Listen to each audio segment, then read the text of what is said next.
तर तुम्ही गवत आणायला गेलो. गवत भाऊ बांधून दिला, हे वळीतनं गवत इकडं बांधून दिला भाऊ. म्हणजे इथंच वळी तुमची ही? हेच वळी दिसायला खिडकी. हा तेच वळी आहे. त्याच्यातनं बांधून दिला. मी सरळ आणून डोक्यावर घेऊन इथं आणून ठेव. इथं आलं, पायात आलं. साहेब साहेब इकडे साहेब पायात.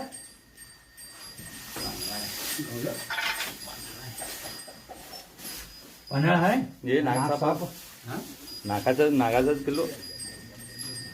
शेतकरी आहेत, आम्ही पकडल्याबरोबर सांगायला सुरू करतात पाण्याळा आहे, धामीन आहे वगैरे. लोकांना अंदाज लागत नाही, कारण साप सारखेच वाढतात.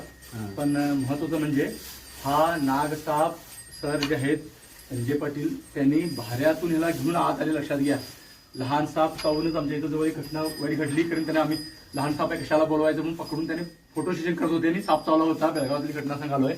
असं करताना आपण काळजी घेणं गरजेचं आहे. पण काय काळजी घेऊ शकतो? गाडीमध्ये साप शिरतात, कारमध्ये शिरतात, कार खोलून बघू शकत नाही, गवतातून हा आता. पण शेतकरी, कामगार वर्ग यांना क्षणोक्षणी धोका आहे.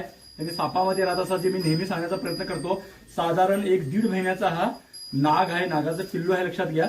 आणि भाऱ्यातून त्यांनी इथं म्हणजे गवताच्या भाऱ्यात तो घातले, भारा इथं घेऊन आले. सोडल्यानंतर कळलं आणि एखाद्या वेळेला तो त्याच्यात राहिला असता तर गोट्यात राहिला असता. न बघता अशा आपण घटना घडतात. आम्ही निगेटिव्ह विचार करताना काहीतरी वाईट झालं असतं म्हणतो. अनगोलमध्ये आहे, अशी कोणती घटना अनगोलमध्ये काय घडलेली नाही.